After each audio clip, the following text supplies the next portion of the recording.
Physical properties and their measurements, অর্থাৎ ফিজিক্সের প্রথম চ্যাপ্টার, এবং এটা হচ্ছে এসএসসিকে বেস্ট করে ভিডিওটা বানানো।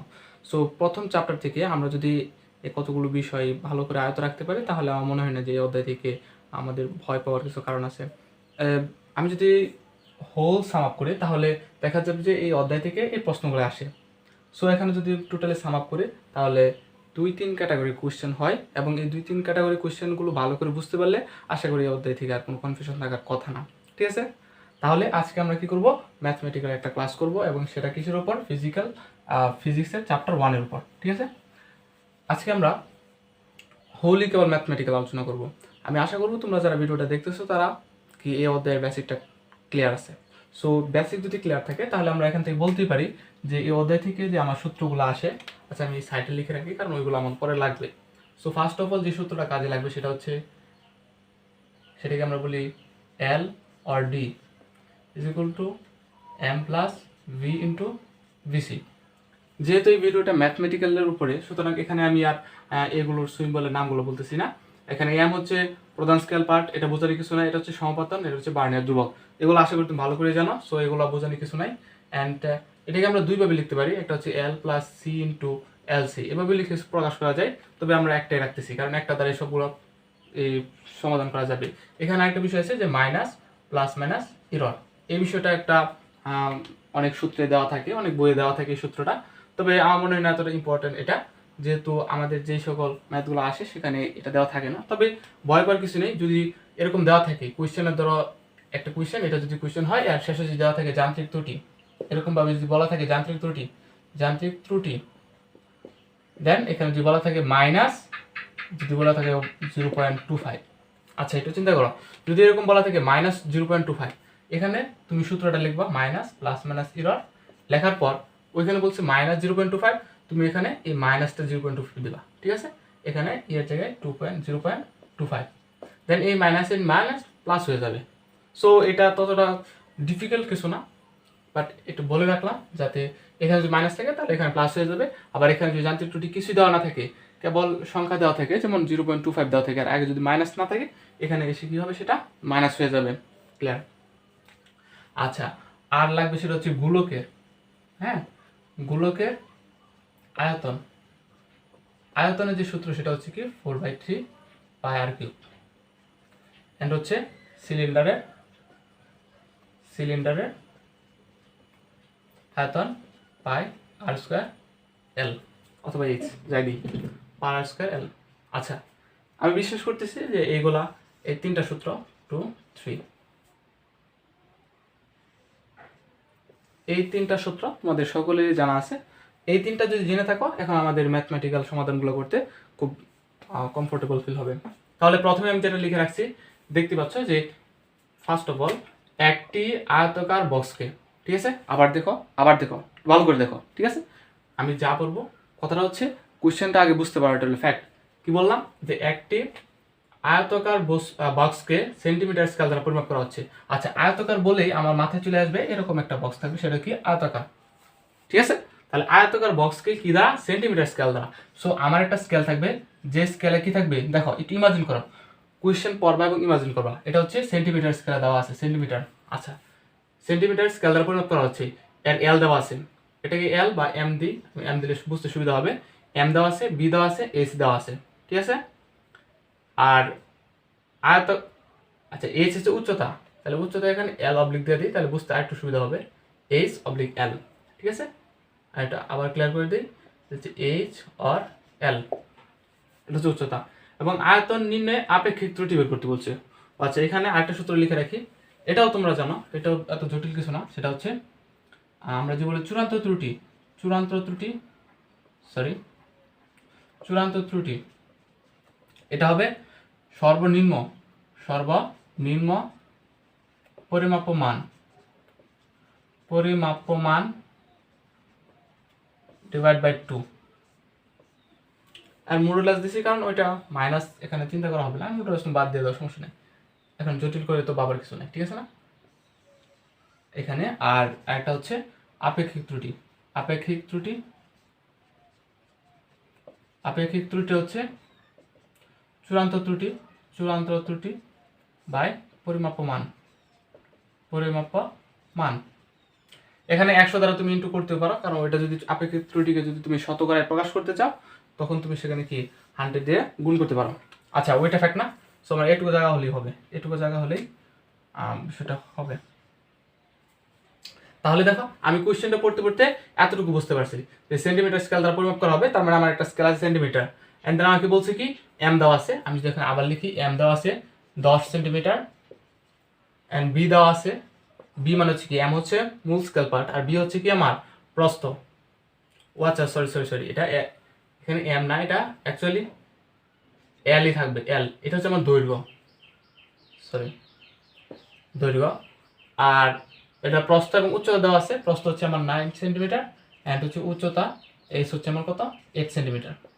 গুড, ঠিক আছে। এখন বলছে আয়তন নির্ণয় আপেক্ষিক ত্রুটি। আয়তন, তাহলে প্রথম আমাকে আয়তন নির্ণয় করতে হবে। আয়তন নির্ণয় করার পর আমার আপেক্ষিক ত্রুটি বের করতে হবে।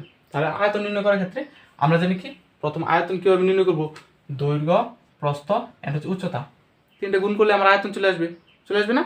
সো আয়তন চলে আসলে ওইটা আমরা আপেক্ষিক ত্রুটি বের করবো। ওকে, ভালো কথা। তাহলে এখান থেকে আমি দেখতেই পাচ্ছি এখানে যে আমার দৈর্ঘ্য দেওয়া আছে, অ্যান্ড প্রস্থ দেওয়া আছে, অ্যান্ড হচ্ছে আমার কী দেওয়া আছে, উচ্চতা দেওয়া আছে। এগুলো দেওয়া থাকলে আমরা জানি কি, এটা হচ্ছে কি একটা আয়তাকার বক্স। সো আয়তাকার বক্সের আয়তন কি বলো, দৈর্ঘ্য মানে এ ইন্টু বি ইন্টু সি, এটাকে আমরা এভাবে লিখতে পারি L into B into H. এটা হচ্ছে আয়তন নির্ণয় সূত্র। তার মানে তিনটা গুণ করতে হবে, তিনটা তাহলে গুণ করো, তাহলে কত আসে, 10, 9 অ্যান্ড হচ্ছে 8, 72, 720, 720 সেন্টিমিটার। আচ্ছা দেখো, এতটুকু বুঝতে পারছো? এটা হচ্ছে একদম সামান্য কনসেপ্ট প্রয়োগ করলে আশা করি এই বিষয়টা আসার কথা, যে আমি কি করলাম, একদম ইজিলি আয়তন বের করলাম, সেটা হচ্ছে আমার 720 সেন্টিমিটার কিউব, সেন্টিমিটার কিউব এখানে আয়তন। এখন তোমার কি বের করতে হবে, আপেক্ষিক ত্রুটি। আচ্ছা, আপেক্ষিক ত্রুটি বের করার জন্য তুমি এই আয়তনের উপর কি আপেক্ষিক ত্রুটি বের করতে পারবা না। কারণ কি, দেখো এটা হচ্ছে একটা আয়তাকার বক্স, আয়তাকার বক্সে যখন আমি স্কেল দ্বারা পরিমাপ করছি, একদম সাধারণভাবে চিন্তা করো, এটা হচ্ছে আয়তাকার বক্স। এই আয়তাকার বক্সকে যখন আমি স্কেল দ্বারা পরিমাপ করছি, তখন আমি যখন হাতে পরিমাপটা করবো তখন পরিমাপ তো 100% নিখুঁত হবে না, হবে না তো, এখানে অবশ্যই ভুল আসবে। সো কতটুকু ভুল আসবে সেটা তো আমাকে ধরতে হবে। এখন কতটুকু ভুল সেটা হচ্ছে চূড়ান্ত ত্রুটি, ঠিক আছে? তার মানে এখানে আমি একটু মুছে ফেলি, কতটুকু ভুল সেটা হচ্ছে আমার চূড়ান্ত ত্রুটি। দেখো এটা হচ্ছে আমার কি আয়তন, এটা আমার লাগবে আয়তন। এখন আমি চূড়ান্ত ত্রুটি বের করবো। দেখো চূড়ান্ত ত্রুটি, সো চূড়ান্ত ত্রুটি হচ্ছে কি, আমি বললাম যে দেখো এখানে সূত্রটা দেখো, চূড়ান্ত ত্রুটি হচ্ছে সর্বনিম্ন পরিমাপ্য মান এবং হচ্ছে 2 ডিভাইড বাই। এখন সর্বনিম্ন পরিমাপ্য মান কি, আমি যখন বললাম যে এই আয়তনটা সেন্টিমিটার স্কেল দ্বারা পরিমাপ করছি, তার মানে সেন্টিমিটার সর্বনিম্ন মান হচ্ছে কত, 1 সেন্টিমিটার। ক্লিয়ার? আচ্ছা, তার মানে এখানে দেবো 1 সেন্টিমিটার। আর বলছে কি নিচে হবে আমার কি, যে 2 দ্বারা আমাকে ডিভাইড করতে হবে। তার মানে এখানে কত আসছে, 0.5, এবং এটা হচ্ছে আমার সেন্টিমিটার। এখন বলো, আমি যে পরিমাপ করলাম একটা আয়তাকার বক্সকে পরিমাপ করলাম, আয়তাকার বক্সের প্রত্যেক সেন্টিমিটারে আমার 0.5 সেন্টিমিটার আমার কি ভুল হওয়ার সম্ভাবনা আছে। আমি যতটুকু পরিমাপ করলাম তার ক্ষেত্রে আমি পরিমাপ করছি, দৈর্ঘ্য পরিমাপ করছি 10 সেন্টিমিটার। দেখো দৈর্ঘ্য পরিমাপ করছি 10 সেন্টিমিটার। এখন আমার চূড়ান্ত ত্রুটি হচ্ছে, এখানে প্লাস মাইনাস দিয়ে রাখো, প্লাস মাইনাস 0.5 সেন্টিমিটার। 10 সেন্টিমিটার হচ্ছে আমার দৈর্ঘ্য, আর প্লাস মাইনাস 0.5। আসলে এই পুরো লাইনটা দ্বারা কি বোঝাচ্ছে, এটা দ্বারা মিনস করতেছে যে 10 সেন্টিমিটার চেয়ে 5 সেন্টিমিটার 0.5 সেন্টিমিটার বেশি হতে পারে, তার মানে 10.5 সেন্টিমিটার হতে পারে, আর এটা থেকে মাইনাস করলে 9.5। তার মানে আমি যে দৈর্ঘ্যটা পরিমাপ করলাম সেটা সর্বোচ্চ মান 10.5 পর্যন্ত হতে পারে, সর্বনিম্ন মান 9.5 হতে পারে দৈর্ঘ্যের ক্ষেত্রে। ঠিক সেম ওয়েতে প্রস্থের ক্ষেত্রে আমার 8.5, প্রস্থের ক্ষেত্রে 8.5 এবং সর্বোচ্চ 9.5 হতে পারে। উচ্চতার ক্ষেত্রে আমার কত, 7.5, সর্বোচ্চ 8.5 হতো। এর ভিতরে মানটা আপ ডাউন করতে পারে, ওইটা হতে পারে এরকম হতে পারে যে এই আমি যে এটার ক্ষেত্রে বলি যে 8.6 হতে পারে, 8.9 হতে পারে। সো 9.5 এর ভিতরে যে কোনো একটা মান হবে, যেহেতু আমি হাতে মানে মানটা বের করছি, এটা তো একদম প্রপারলি নিখুঁত হবে না।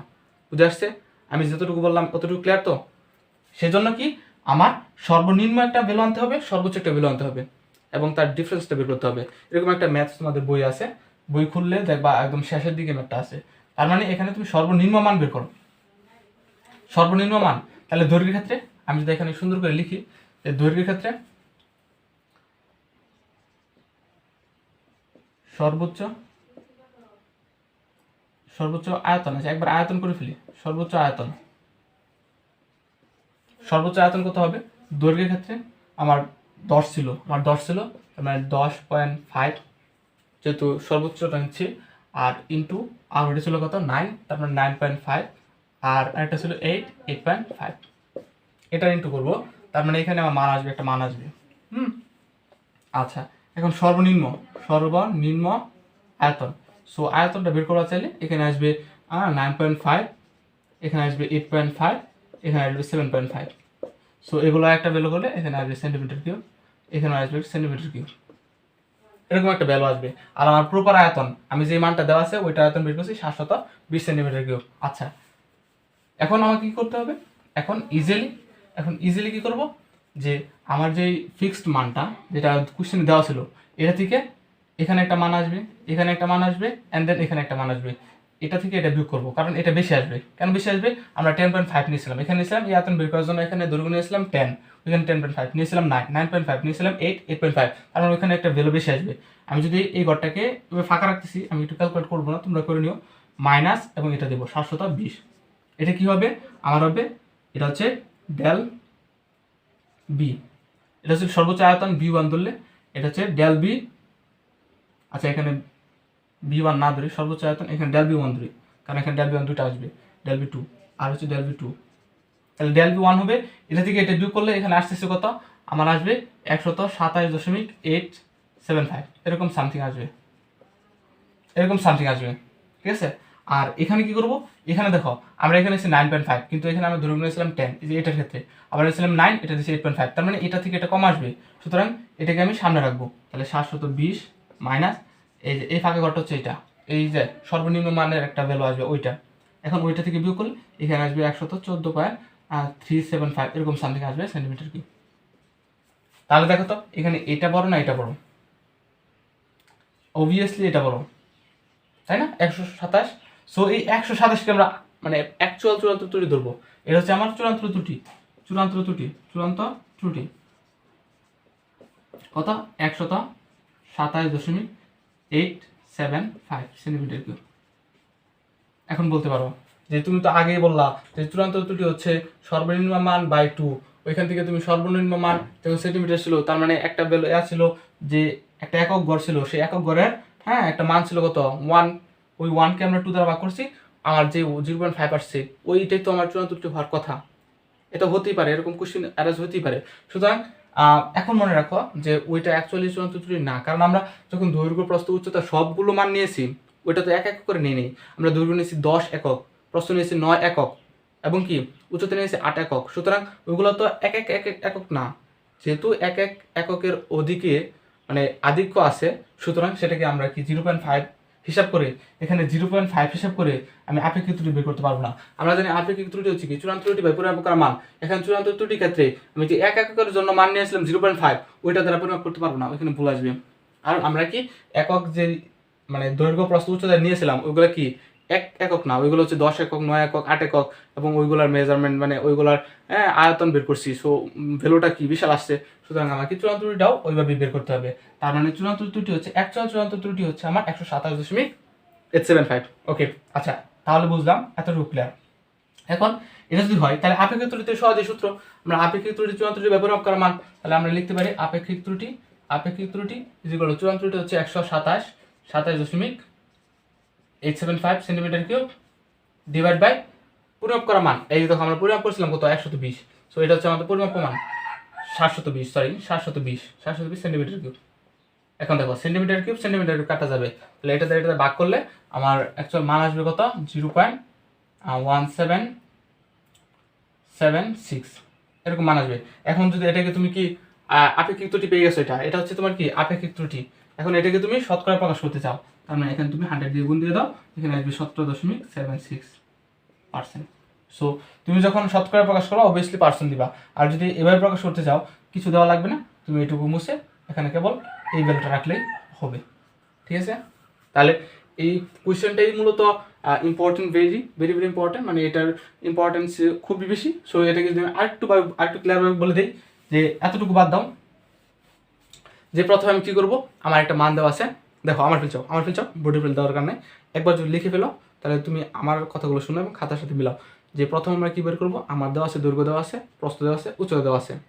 এখন আমি যদি আমাকে বলছে আপেক্ষিক ত্রুটি বের করতে, এখন আপেক্ষিক ত্রুটি বের করার জন্য আমরা জানি চূড়ান্ত আপেক্ষিক ত্রুটি হচ্ছে কি, চূড়ান্ত ত্রুটি ডিভাইড বাই পরিমাপ করা মান। তাহলে আমরা পরিমাপ করা মান যে মানগুলো দেওয়া আছে ওইগুলো গুণ করলেই আমরা কি আয়তন পেয়ে যাবো। সো ওইটা হবে আমার কি পরিমাপ করা মান, ঠিক আছে। এখন আমাকে বলছে কি এই আপেক্ষিক ত্রুটি বের করার জন্য চূড়ান্ত ত্রুটি লাগবে। সো চূড়ান্ত ত্রুটি কোনটা নেব, আমি তো প্রত্যেক এককের জন্য চূড়ান্ত ত্রুটি পাচ্ছি হতো যে একটা আমার বলাই আছে সেন্টিমিটার স্কেলে মাপা হচ্ছে, তাহলে সেন্টিমিটার স্কেলে সর্বনিম্ন মান হচ্ছে 1 সেন্টিমিটার। তাহলে ওইটা থেকে যখন আমি বিয়োগ করব, 2 দ্বারা ভাগ করবো, আসবে 0.5 সেন্টিমিটার। এখন ওইটা কি চূড়ান্ত ত্রুটি নিব না, ওইটা নিব না। আমরা ওই কী করবো, যে এই মানগুলো দেওয়া ছিল ওইগুলোর সাথে প্লাস মাইনাস 0.5 দেবো। প্লাস মাইনাস দেওয়ার কারণ হচ্ছে একটা সর্বোচ্চ মান পাবো, একটা সর্বনিম্ন মান পাবো। সো সর্বোচ্চ মান সর্বনিম্ন মান উভয় ক্ষেত্রে আমরা কি এই পরিমাপ করা মান দ্বারা বিয়োগ করবো। বিয়োগ করার পর আমার যেটা সর্বোচ্চ ভ্যালু আসবে, সর্বোচ্চ ভ্যালু হচ্ছে 127, একটা ছিল 114, আমরা 114টা নেবো না, এটা হচ্ছে কম। সো সর্বোচ্চ ভ্যালুটা নেবো, সর্বোচ্চ ভ্যালু নেওয়ার পর যেই সর্বোচ্চ ভ্যালুটা আসবে ওইটা হচ্ছে আমার চূড়ান্ত ত্রুটি, ঠিক আছে। তাহলে ওই চূড়ান্ত ত্রুটিকে আমি আমার এই অ্যাকচুয়াল মান দ্বারা ভাগ দিয়ে দেবো, বাস আমার আপেক্ষিক ত্রুটি চলে আসবে। আমি যদি শতকরা প্রকাশ করতে চাই 100 দ্বারা গুণ করলে হয়ে যাবে। তাহলে আশা করি বুঝতে পারছো, চিল মুড। তাহলে এখন সেকেন্ড ম্যাথটা দেবো, সেকেন্ড ম্যাথ, ঠিক আছে। হয়তো টাইম কনজিউম হচ্ছে বেশি, হচ্ছে 6 নম্বর ম্যাথ ছিল। বাইকগুলো এত টাইম লাগবে না।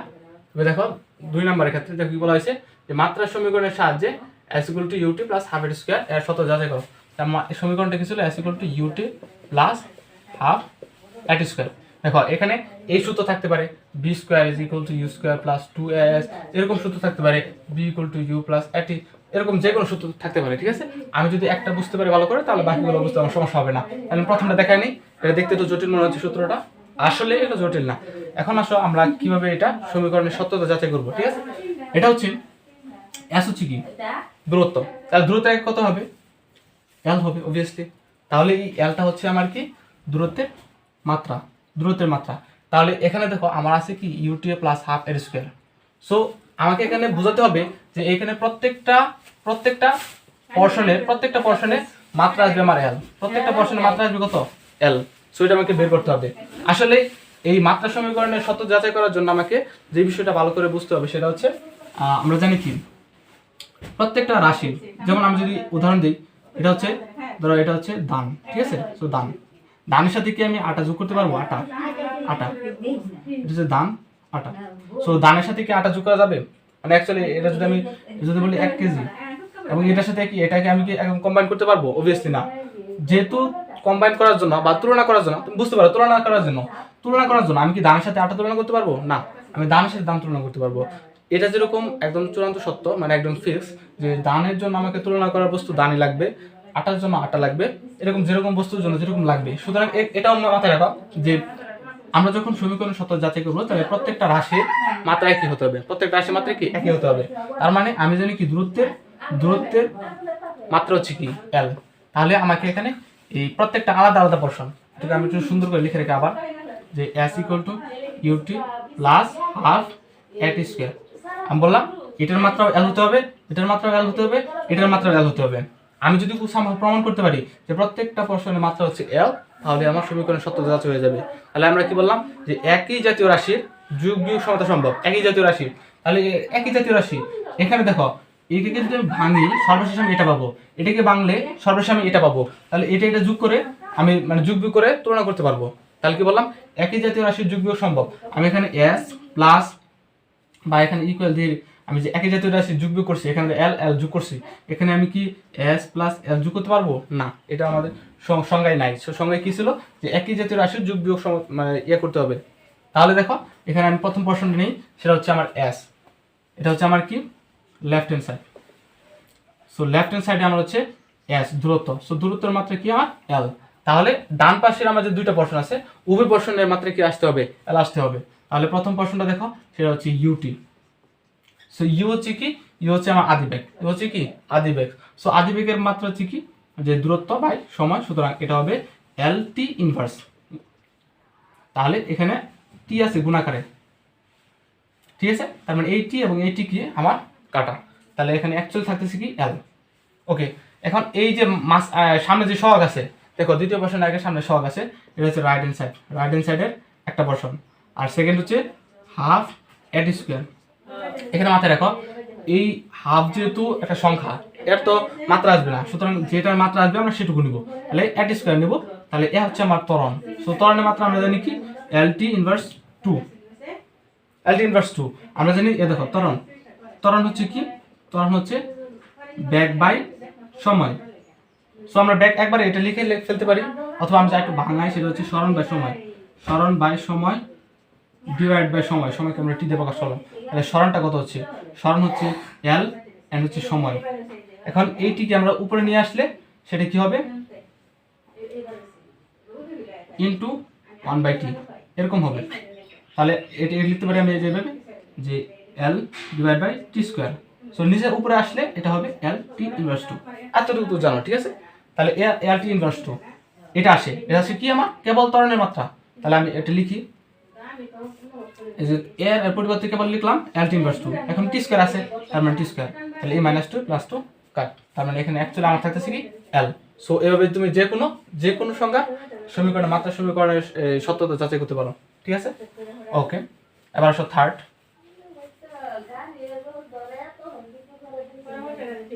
ওকে, এবার আমরা 3 নম্বর কোশ্চেনটা সলভ করব। 3 নম্বর কোশ্চেনে বলা আছে যে দেখো আমি একটু ফাস্টলি পড়াচ্ছি, দণ্ডের দৈর্ঘ্যের মূল স্কেল দেখো এখানে মূল স্কেল বলা আছে, মূল স্কেল 22 সেন্টিমিটার, মূল স্কেল তার মানে এম হচ্ছে 22 সেন্টিমিটার। এন্ড দেন বলছি কি বার্নিয়ার স্কেলের 20 ভাগ, বার্নিয়ার স্কেলের 20 ভাগ তার মানে বিসি এর 20 ভাগ, আর কি বলছে মূল স্কেল এমসি এমএস, বিএস এর 20 ভাগ এমএস এর 19 ভাগের সমান। তো একটু মানে আমি যা বললাম প্রথম কোশ্চেনটা পড়বা, তারপর এই কোশ্চেন থেকে তুমি কি বুঝতেছো ওইটা তুমি লিখবা, হ্যাঁ ওইটা লিখবা বা অনুমান করার চেষ্টা করবা, মাথায় একটু ঢুকাবা যে আসলে আমি কি পড়তেছি, ওইটা একটু মানে এটা একদম চিত্রে কনভার্ট করার চিন্তা ভাবনা করবা, মাথায় মানে ক্যাচ করার চেষ্টা করবা, চোখের সামনে ভাসিয়ে আনতে চেষ্টা করবা, তাহলে ওইটা ভালো করে বুঝতে সুবিধা হবে। এন্ড দেন বললাম কি এই মূল স্কেলের এক গড়ের দৈর্ঘ্য হচ্ছে 1 মিলিমিটার। এখানে বলছে যে মূল স্কেলের এক ভাগের দৈর্ঘ্য হচ্ছে 1 মিলিমিটার। দেখো আর বলছে কি বি হচ্ছে কত 12, এটার একক থাকে না, বার্নিয়ার সহপদের একক থাকে না, এটা আসলে জানো। আর দণ্ডের মূল দৈর্ঘ্য কত আমাকে বলছে যে দণ্ডের মূল দৈর্ঘ্য, সো এলটা আমাকে বের করতে বলছে। তাহলে আমরা জানি কি L equal to M plus B into BC. দেখো তোমার প্রত্যেকটা মানে দেওয়া আছে, এখানে এম দেওয়া আছে, দেখো 22 সেন্টিমিটার, তো আমি এখানে লিখতে পারি যে 22 সেন্টিমিটার। আর বলছে কি তোমার বি, এখানে বি দেওয়া আছে, তাহলে প্লাস বি হচ্ছে তোমার কত 12। এখন কথাটা হচ্ছে বিসি তোমার ডাইরেক্টলি দেওয়া নাই, বিসি এখন তুমি বিসি বের করতে পারো, BC equal to S by M. So এসটা হচ্ছে কি এস হচ্ছে এই দেখো এখানে যা বলা আছে মূল স্কেলের এক গড়ের দৈর্ঘ্য, তাহলে মূল স্কেলের এক গড়ের দৈর্ঘ্য হচ্ছে 1, এটা কি অবশ্যই মিলিমিটার 1 মিলিমিটার, এবং এন হচ্ছে ওই মূল স্কেলের ভাগ সংখ্যা। সো মূল স্কেলের ভাগ সংখ্যা কত দেখো তো, মূল স্কেলের ওই এখানে দেওয়া আছে যে সরি বার্নিয়ার স্কেলের ভাগ সংখ্যা এন। সো বার্নিয়ার স্কেলের ভাগ সংখ্যা দেওয়া আছে কত 20, দেখো এখানে 20 দেওয়া আছে, তাই তো।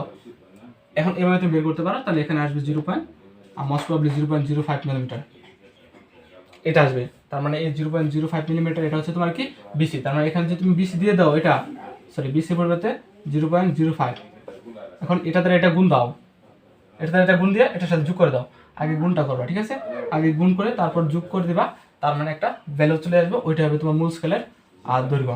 এখন এখানে আরেকটা ওয়াই আছে বিসি বের করা, আমি ওইটা দেখাইনি।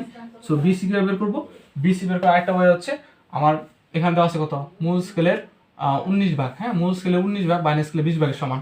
তাহলে আমি বের করবো কি বার্নিয়ার স্কেলের 1 ভাগের দৈর্ঘ্য কত, এখানে আমি 19কে 20 দ্বারা ভাগ দিয়ে দেবো, তাহলে এখানে আসবে আমার সামথিং 0.95 এরকম আসবে, এবং এই 0.95কে 1 থেকে বিয়োগ দিয়ে দেবো, 1 - 0.95, তখন আমার চলে আসবে 0.05, এটা চলে আসবে। এভাবে তুমি বিসি এর মান বের করতে পারো, আর তুমি যে ডাইরেক্টলি সূত্র দিয়ে বসাতে তাও, যেহেতু এখানে আছে মানে মূল স্কেলের এক গড়ের দৈর্ঘ্য দেওয়া আছে, তাহলে তুমি এই সহজে এইভাবে করতে পারো। আর যদি এই কথাটা দেওয়া না থাকতো তাহলে তুমি এভাবে বের করতে, যে বার্নিয়ার স্কেলের যে মূল স্কেলের যে দৈর্ঘ্য ছিল 19, বার্নিয়ার স্কেলের দৈর্ঘ্য বা গড়ের সংখ্যা ছিল 20, ওইটা দ্বারা ভাগ করে অ্যান্ড দেন যে মানটা আসবে ওইটাকে 1 থেকে বিয়োগ দিলেই প্রাপ্ত মানটা চলে আসবে। এটা একদম সোজা ম্যাথ ছিল। অ্যান্ড 4 নাম্বার ম্যাথটা হচ্ছে ওইখানে ওয়ার্ক করে দেওয়া আছে, ওইটা বুঝতে সুবিধা হবে। হ্যাঁ, আচ্ছা দেখি আমরা, এখানে দেওয়া আছে একটা গোলক এন্ড হচ্ছে একটা বেলুন, একটা গোলক এবং হচ্ছে কি বেলুন। এখানে আমার ডাইরেক্টলি ডি এর মান দেওয়া নাই, মানে ব্যাস বলা নাই, তবে ডি বের করার জন্য আমার যা লাগবে সবগুলো দেওয়া আছে। আচ্ছা আমরা কোশ্চেনটা পড়ি, সেটা হচ্ছে বেলুনের ব্যাসার্ধ নির্ণয় করতে বলছে। বেলুনের ব্যাসার্ধ, বেলুন, হ্যাঁ বেলুনের। সো বেলুন সম্পর্কিত যে সকল তথ্য আছে আমরা সব থেকে দেখে নিই যে বেলুনের, এই দেখো ডিতে হচ্ছে ব্যাস, এবং সেই ব্যাসকে যখন 2 দ্বারা ভাগ করে দেবো তখন চলে আসবে ব্যাসার্ধ। সো আমরা আগে ব্যাসটা বের করি ডি।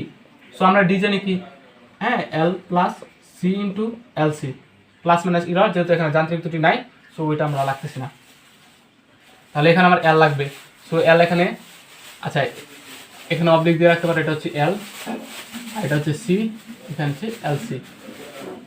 তাহলে এল হচ্ছে তোমার কত এখানে 6.5 অ্যান্ড দেন হচ্ছে তোমার সি হচ্ছে 12, সি হচ্ছে সরি এখানে প্লাস হবে, প্লাস 12 ইন্টু এল সি হচ্ছে 0.05, এটা হচ্ছে মিলিমিটার। আচ্ছা মিলিমিটার, ও আচ্ছা আচ্ছা আচ্ছা আচ্ছা,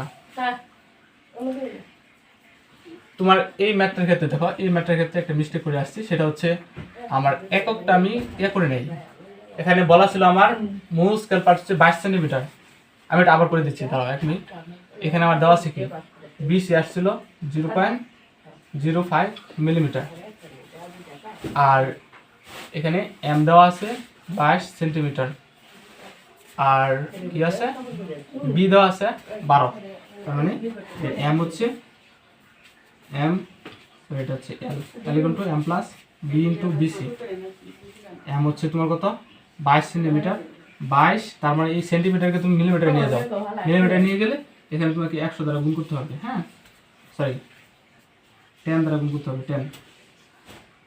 10 অ্যান্ড হচ্ছে এটা plus B into BC. So B ছিল 12 ইন্টু বিসি হচ্ছে 0.05, ঠিক আছে, এটা গুণ করতে হবে। কারণ এই এককটা তোমাকে অবশ্যই সেম রাখতে হবে। এখানে তুমি 22 কি দিছো সেন্টিমিটার ছিল, ওইটাকে আমাকে কি নিতে হবে মিলিমিটার অবশ্যই নিয়ে যেতে হবে। So 1 centimetre is equal two 10 millimetre, এটা মাথায় রাখতে হবে। আর 100 সেন্টিমিটার সমান 1 মিটার। সো আমি যদি বলি 1 মিলিমিটার, সরি 1000 মিলিমিটার সমান 1 মিটার। সো এই কনভারসেশনটা মাথায় রাখতে হবে। আমি একটু সম্ভব তাড়াহুড়ো করতে গিয়ে মিস্টেক করে ফেলছি, সো ওইটা কি একই এককে নিয়ে যেতে হবে। আচ্ছা দেখো আমরা এটা চলে আসি।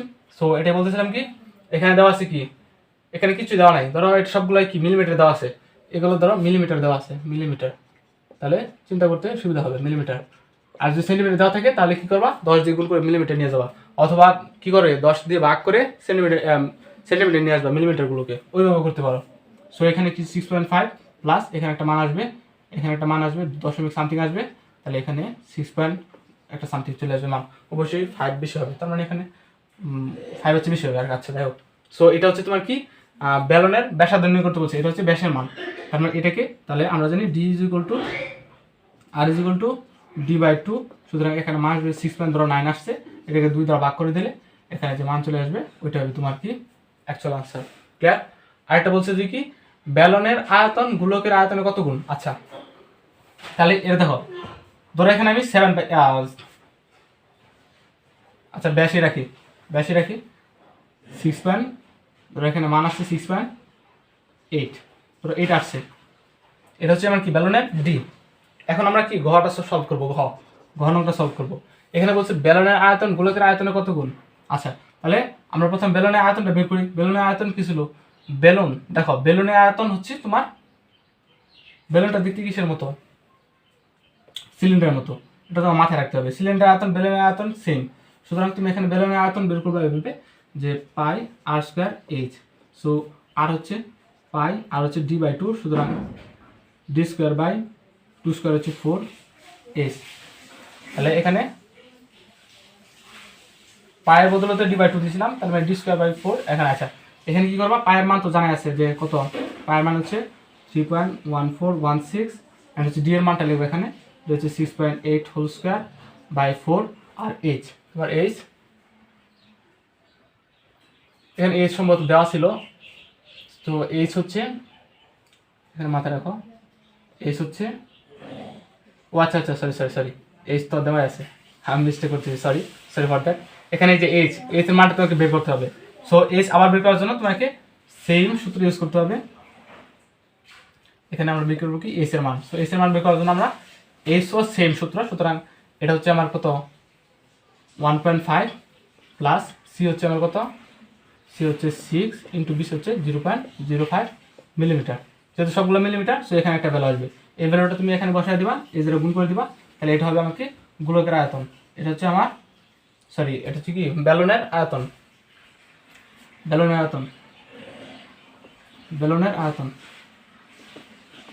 আচ্ছা, যেহেতু আমরা কি ব্যালনের আয়তন এবং গোলকের আয়তন বের করব এবং এটার কি তুলনা করব, সুতরাং একটা মান আমরা বের করে ফেলছি। এখন আসবো কি গোলকের আয়তন বের করতে। সো গোলকের আয়তন বের করার জন্য গোলকের কি আছে, গোলকের ব্যাস দেওয়া আছে। সো ব্যাসের মানটা বের করতে হবে। সো d/2 এটা হবে আমার কি আর। সো আমি একবার করে ফেলি, ডি হচ্ছে কত m plus B into BC, m plus B into BC divide by 2। So m হচ্ছে কত, m হচ্ছে 6.5, দেখো এখান থেকে বসাও 6.5, অ্যান্ড দেন হচ্ছে m প্লাস বি হচ্ছে কত 8 ইন্টু বিসি হচ্ছে 0.05 অ্যান্ড ডিভাইড বাই 2। সো এখান থেকে একটা ভ্যালু আসবে, ঠিক আছে। এটা কিসের মান, এটা হচ্ছে তোমার আর এর মান। কেন আর এর মান বের করছি, আমরা জানি গোলকের আয়তন হচ্ছে কি, এটা ধরো b1, তাহলে এটা হবে b2। গোলকের আয়তন হবে কত 4/3 পাই আর কিউব, সুতরাং এখানে 4/3 পায়ের মান বসাও, আর আর এর মান তো আমরা বের করছি, এই যে আর এর মান আর কিউব। সো এখানে একটা ভ্যালু আসবে, ঠিক আছে। এখন বলছে আমাদের বেলনের আয়তন গোলকের আয়তনের কত গুণ। তার মানে প্রথমে আমরা লিখব বেলনের আয়তন ডিভাইড বাই গোলকের আয়তন,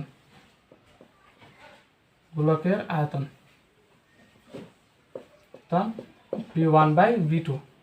সো এটা হচ্ছে তোমার কি v2, তাহলে v1 এর মান বসাও ডিভাইড বাই v2 এর মান বসাও, যত আসে এখানে সামথিং আসবে 1 পয়েন্ট সামথিং কত 0 পয়েন্ট সামথিং আসবে, এত গুণ হচ্ছে তোমার কি বেলনের আয়তন গোলকের আয়তন এত গুণ। পাঁচ তুমি লিখে দিলে হয়ে গেল, একদম ইজি ম্যাথ ছিল। সো সবগুলো ম্যাথে একই রকম, ঠিক আছে, সূত্রও বেশি না, মাত্র 2-3টা সূত্র। সো এই অধ্যায় থেকে পরীক্ষা কমন ফলানো খুবই সহজ, এবং এই অধ্যায় থেকে অবশ্যই একটা কোয়েশ্চেন কি আসবেই।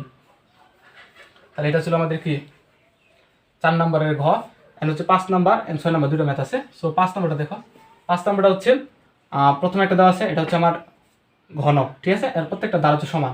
সো ঘনকের এন্ড হচ্ছে একটা গোলকের দেওয়া আছে, তথ্য দেওয়া আছে, এই ঘনকের প্রত্যেকটা দ্বার, এটাও প্রত্যেকটা দ্বার সমান, এবং এটা 5.5 সেন্টিমিটার, আমরা এটাকে চেঞ্জ করে দিলাম 5 সেন্টিমিটার বোঝার সুবিধার্থে। ওইটা 2.5 সেন্টিমিটার, আমরা আর দিলাম 2 সেন্টিমিটার, ঠিক আছে। এখন বলছে ফাঁপা অংশের আয়তন কত। যে ফাঁপা অংশের আয়তন বলতে দেখো, এটা হচ্ছে আমার একটা গণক বা প্রত্যেকটা দ্বার সমান, একটা হচ্ছে কি আয়তঘন বস্তু। এটাকে আমরা এটার ভিতরে যখন, এটা হচ্ছে ধরো নিরেট, এটাকে আমরা এটার ভিতরে রাখলাম, দেখো এটা চিন্তা করো, এটাকে যখন আমরা এই গণকের ভিতরে অ্যাড করলাম বা ঢুকালাম, তখন দেখো তো আমার, দেখো এই ঢুকানোর বাদেও এই কোণা দিয়ে কিছু অংশ, এখানে কিছু অংশ, এখানে কিছু অংশ, এখানে কিছু অংশ ফাঁকা রয়ে গেছে, ঠিক আছে না। সো এই ফাঁকা অংশে আয়তন বের করতে বলছে, যে ফাঁপা অংশে আয়তনটা বের করো। এই আয়তন ঘনবস্তুর ভিতরে বা এই নিরেট গোলকটাকে যখন প্রবেশ করানো হলো, তখন দেখা গেল যে কিছু দ্বার ফাঁকা রয়েছে বা কিছু দ্বারের অংশ ফাঁকা রয়েছে। সো ওই ফাঁপা অংশে আয়তন বের করতে বলছে। তার মানে প্রথম যদি আমি এটার আয়তন, এই ঘনবস্তুর আয়তন এবং গোলকের আয়তন বের করি, এই ঘনবস্তুর আয়তন বিয়োগ করে দেয়, তার মানে চলে আসবে। সুতরাং আমি যদি বলতো ঘনবস্তুর